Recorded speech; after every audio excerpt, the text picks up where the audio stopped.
Sono passati 4 mesi in Liguria dallo switch off, il passaggio dalla tecnologia di trasmissione televisiva analogica a quella digitale, e in provincia di Genova è andato quasi tutto bene. Quasi, perché restano ancora alcune zone, per la verità piuttosto limitate, dove i televisori non ricevono alcuni pacchetti di canali, in certi casi Rai, in altri Mediaset, in altri ancora di TV locali.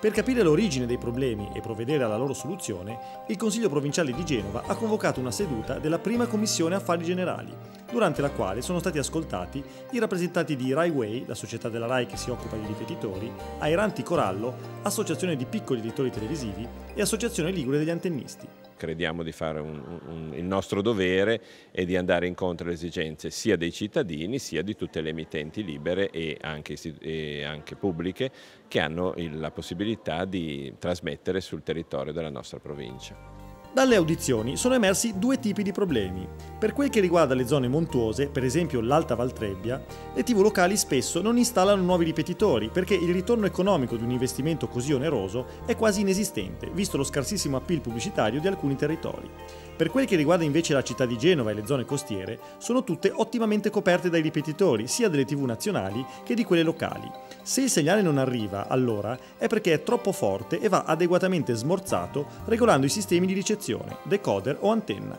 Inutile quindi rivolgersi alla Rai o agli altri editori TV, ma occorre chiamare un antennista. Forse sarebbe il caso di continuare a fare una campagna, di informazione presso gli utenti,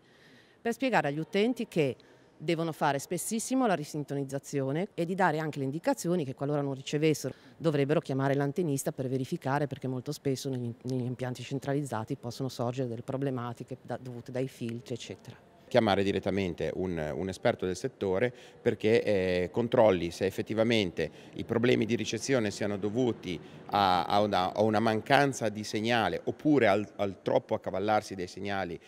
sul proprio tetto, oppure se ci siano altre problematiche come l'orientamento delle antenne, come una piccola o grande modifica della centralina di amplificazione dei segnali, piuttosto che l'utilizzo proprio improprio del decoder o ancora la distribuzione dentro gli appartamenti, che possono creare tutte cose che possono creare problemi sulla corretta visione dei programmi.